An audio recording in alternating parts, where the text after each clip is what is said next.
Ladies and gentlemen, degenerates from all over the land, we are back. Fantasy football, host with the most, often imitated, never duplicated, man of the hour, too sweet to be sour. Your host, Obi-Don Kenobi, the one and the only, coming in, baby. We had football last night, man. Big night, man. I don't know if it gets much better. I don't care if it was field goals galore. I don't care if nobody, even the starters, didn't play. Football is back. Games that matter are back, and that is the most important thing I could think of. Dynasty to Death matchup review this week. We're going through. We got Jeff versus Drew. We got Javi versus Bill. Avery versus Zach. Jeff versus John. Myself versus Justin, and we got Paul versus Rocco. We're going to run down each of the matchups, some key points, going to talk X factors, going to talk scares, upset alerts, things like that. But either way, we talking football, man, and that is the most important thing possible, baby. Football is back. We're jumping straight in with Jeff and Drew. Man, what a battle, man. I was kind of thinking this matchup was going to be something a little bit closer, to be honest, to kind of start things off. Matchups were getting a little intense. Drew had some injuries kind of pop up late. Kelsey going down. Mark Andrews kind of not practicing. Drew had to pivot, but you kind of wonder why Drew's got all this damn depth all the time. It's for these situations that he can kind of shift things out and still be completely high powered. And you saw that with the safe floor that Patrick Mahomes gives you. Gave him a nice little 21.6 to lead off. Jahmyr Gibbs did not get the usage two profile or high profile players that were playing in last night's game. Jahmyr Gibbs did not get the significant touches we expected. We only saw 9. Was effective on it, looked good, looked explosive, but definitely less usage than I think everybody anticipated there. But man, he made the most of it. Again, if his floor is 7 points out of a bad game for his first game that everybody's having super major concerns about, that's a safe floor that I can probably look forward to, and I'm sure Jeff is looking happy about that. Drew coming in, replacement with Mark Andrews. I think he got 2 limited practices in, so you want to see your players at least start returning to practice, especially in situations where you have to pivot. So I don't think there's any major concerns there. I'm very interested to see who wins this running back battle. Madison and Cam Akers. We got Ken Walker, and you just saw Jahmyr Gibbs last night. I'll be very interested to see who wins that matchup there. It is very close in that regard. I also really love the wide receiver matchup. We got, obviously, you have Jamar on the other side, who's a complete honest monster. We got Stephon Diggs as the wide receiver one over for Drew. So he's going to be playing Monday night. So we're going to have a nice Monday night burner in that regard. Garrett Wilson, Jalen Waddle, T. Higgins. I mean, it's looking hefty on his side, but Jeff has done a good job coming up, man. We got in response, it's Jamar Chase, Drake London, Jackson Smith, and Jigba. So, and Jigba had that hand surgery. There's going to be some questions coming in how much usage he gets. But I think if the Seahawks are putting him out there, they're putting him out there because they expect him to be involved and to play. Again, you're not the number one wide receiver taken overall in the draft to kind of sit on the bench and ride things out. If you can go, you can go. So very interested to see there, man. Those are the major matchups there. Quentin Johnston having a little bit of a shaky end on the back end of camps and this offseason, but let's wait and see. But he is in that matchup as of right now, matching up. I see this Drew's very, very strong team here. Jeff's about a year away. So I'm expecting Drew to be able to pull this out. But you want to see, as a team like Jeff, you want to see some fighting chances there. You want to see some close games. You want to see some matchups. You still got Herbert, who hasn't played and had kind of a shaky season last year. So if Herbert comes in and sets the tone, drops a big 30 burger, it gets very interesting. Jamar Chase comes out, drops a 25 burger. Things get a little interesting there. So you want to see that team that's kind of in that rebuild and on the trend up, kind of want to take those steps and trend in the right direction, man. You want to put up those good points. You want to be respected with your roster coming in. So much love there. Super excited to see this matchup here, I think, for like the 17th time in a row for week 1. But that being said, should be a good matchup there with some good Monday night extra points that we're going to see on that matchup as well. So next we'll slide over. We got Javi and we got Bill, man. Big bad Bill coming through. Bijan, man. We're trying to see that new shiny toy, Bill. Trying to see the new shiny toy, man. Bijan Robinson coming in. I think his projection shot up damn near 16 points. I think 15 and a half is what it's showing. That's impressive, man. Rookie running back coming in. That's highly impressive. We're expecting high usage from that. I absolutely hate Bill's running back room in totality with Zeke coming in as that RB2. But when you have somebody like Bijan, man, he should at least provide some type of security and safe floor there, especially if you're going up against somebody like Javi, who's got Najee Harris, ETN, and I think he's actually going to switch out Swift and go with Mike Evans in the flex. That being said, it's just covered, man. Javi, Joey B, Joey Moneybags, just got the biggest deal, made him the highest paid player in NFL history. Well deserved, Mr. Joe Burrow. Tip of the cap. If you want to send me, 30, 40 grand, not going to deny that request, partner. That being said, Javi's got to be loving that his franchise quarterback just got paid and starting to get a little bit more recognition as that dude. But man, Najee Harris, ETN, Justin Jefferson versus CeeDee Lamb. I love that matchup there. I think we're starting to see CeeDee Lamb take ownership of that wide receiver 3 overall spot. We're definitely looking to see him make a jump next year and take another step and try to get us close to that Jamar and that Justin Jefferson class can be. Gotta love Javi's redraft kind of wide receivers. High ceilings here. Keenan Allen, Amari Cooper. I mean, both that probably are going to finish wide receiver ones. Gotta love that situation going into the season. When you have Justin Jefferson, you don't really have to worry too much about keeping that room too young. It's always a good thing. But that being said, you can kind of have these vets in here that are going to be high powered and the ones on their offense, and they're really going to get the work. So when we talk about ones, man, you can't not talk about Calvin Ridley. He's somebody who has grown on me more and more this offseason. Calvin Ridley is somebody who looks amazing, man. Camp has been, I try not to get too caught up in the camp news and all the buzz and the Twitter sphere and the Twitterverse and every video I'm seeing as I'm looking up all these players. But Calvin Ridley is somebody who stuck out to me, man. He looks explosive. He looks powerful. He looks massive. He looks fast. So if that's that new one with T-Law, and I've spoken to Greg, and I know Greg speaks very highly and has high expectations for Calvin Ridley this season. So it's going to be very, very interesting to see how things shake out with that. But I'm expecting a high ceiling there with Calvin Ridley. Gotta love the Goddard at tight end. To me, he's the ultimate safety net, man. You just feel comfortable if you got Dallas Goedert in your tight end slot. George Kittle, I'm expecting Kittle to play, but he has been banged up. Not great to see that. I think Javi made a trade earlier the week, went and acquired some depth at tight end with a third-round pick for the young kid coming out of Dallas. Again, smart move there, a little extra security if you like somebody in their situation. Go get things to shore up your lineup, man. I did that this whole offseason. It was a big focal point for me, is making sure there are no holes, man. So love the move from Javi, staying relevant, staying aggressive. A couple of these owners in this league, cough, cough. A couple of these owners in this league could probably take a few notes and making sure they're staying relevant and making small moves like that to keep their teams in tip-top shape. So again, George Kittle, I expect him to play, but he's going to be a little banged up there. And we got Greg starting Tajay Spears, man. Now, I was the first person to roast Greg for taking Tajay Spears, and I stand by that for where he took Tajay Spears. That being said, he has looked explosive and has had a good offseason, training camps and things like that. Now, rookie running backs easily translate over to the league. Derrick Henry saw a report came out yesterday talking about they want to reduce that workload and expectations and kind of tempering them for Henry. He's just getting older, man. So as any franchise, any team, anybody who knows football, you got to make sure you have multiple running backs to be able to kind of be in the loop. And I think Tajay Spears has a chance to do that. Would I start Jerry Jeudy if he was healthy? Probably. I would not be starting Tajay Spears, but maybe Greg's out here saying, you know what, F you guys. I took Tajay Spears at the 110, and I plan to start him week 1. If anything, you got to respect the balls there. So we'll see how that shakes out there, but I am expecting Javi to kind of put that work in. Too solid of a team. There's no gaping holes there. With Ezekiel Elliott as Greg's RB2, I can't really take that serious until I see what Zeke's going to be doing for him. But again, still some key players there. We're excited to see Justin Jefferson, Bijan Robinson, 1, 2, 1, and 3. I mean, we're seeing top 5 dynasty assets going at it, which is going to be exciting regardless. Next coming up, Battle of the Boys. I got me and Justin, man. Justin and I, we always have these crazy battles. I feel like they're always ending on Monday nights. But good matchup there. We got Josh Allen, King of the North. We got Aaron Rodgers trying to take that crown. I'm going to call him Ramsey Bolton because he's trying to get in there and try to get into the cut in the AFC, baby. But that being said, Monday night they're going to be battling. Get to see Aaron Rodgers with Garrett. And then we got the battle of the running backs also. I kind of like our running back battle room. I'm at least our RB1 and RB2. So I have Jacobs going up with Barkley and Pollard going up with Breece Hall. And then I got James Conner going to be flexed out Going to be very interesting there. I kind of really like Justin's team with the draft capital that he has. As I'm doing a quick little review here, I love Mike Williams. Justin will probably tell you I probably love Mike Williams too much.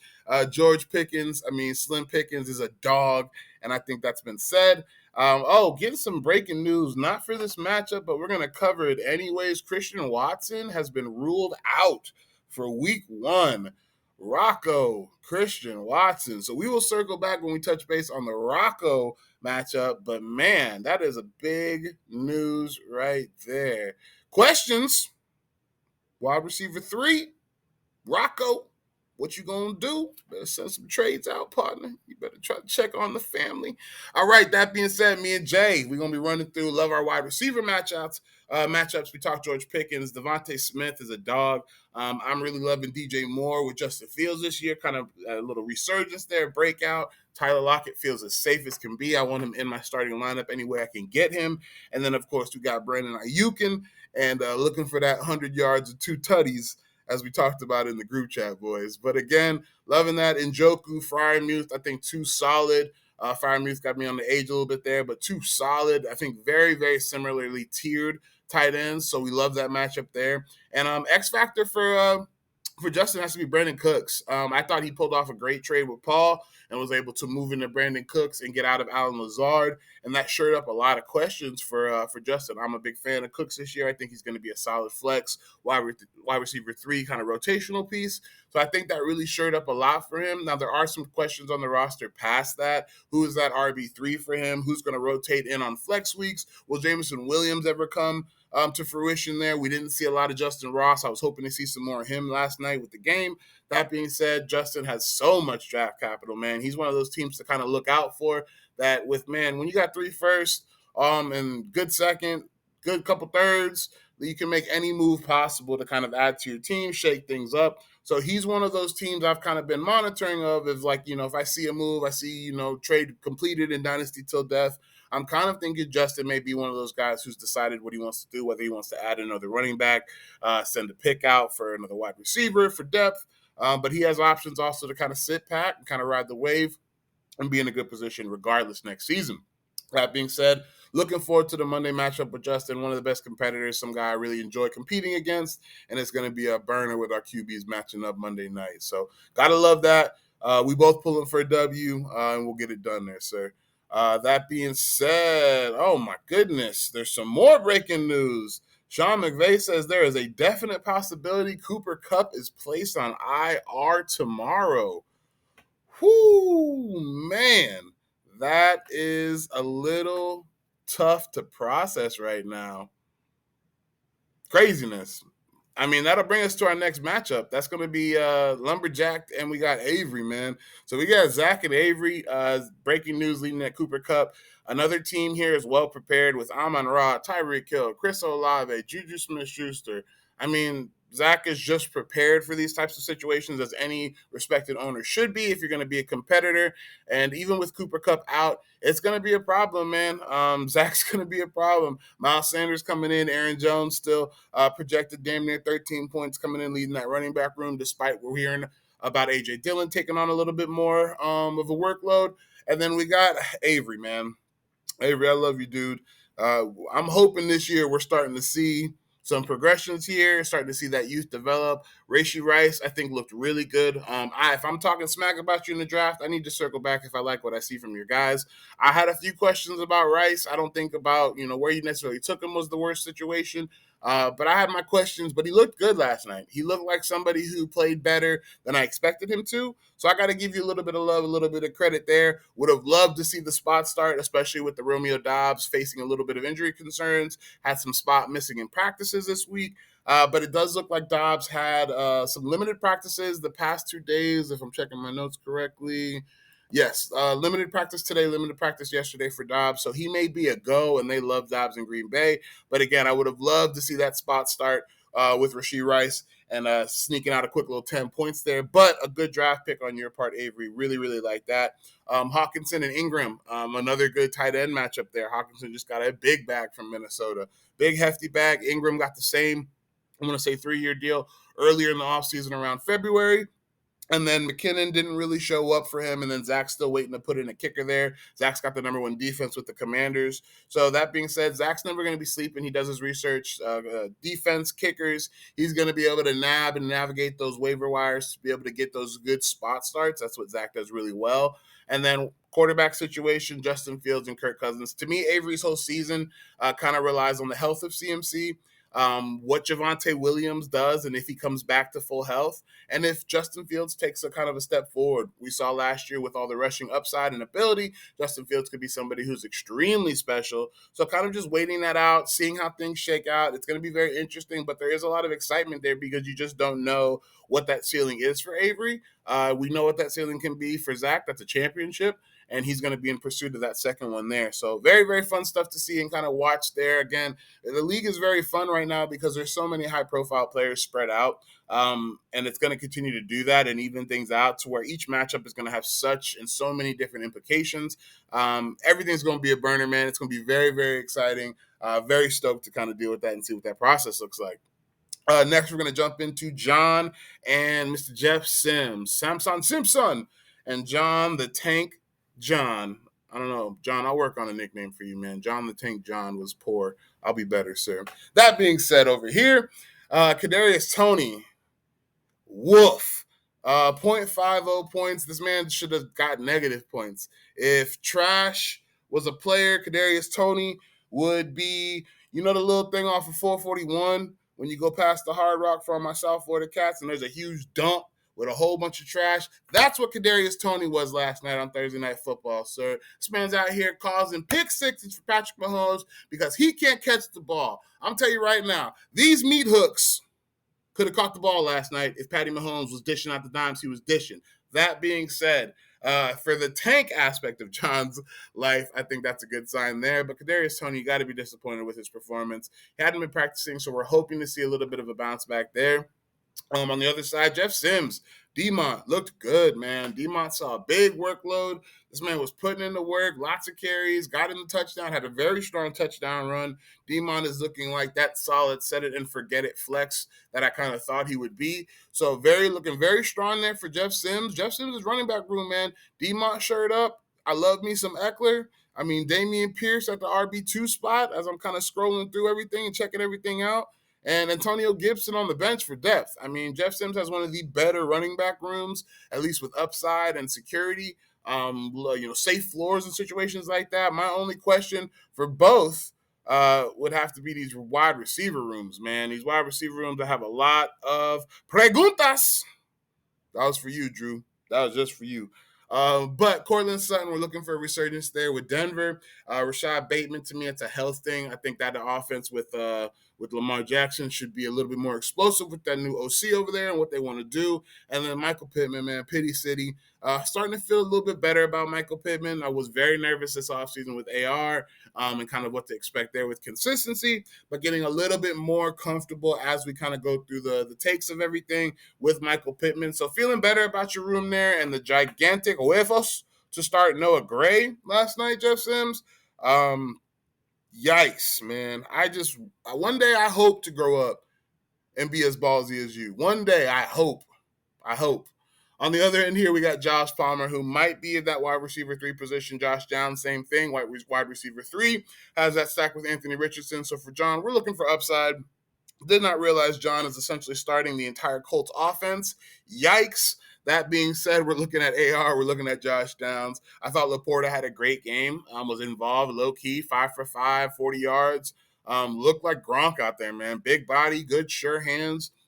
He's somebody with that wide receiver 2 or second in targets for Detroit's offense kind of vacated. He's somebody who could slide into that situation.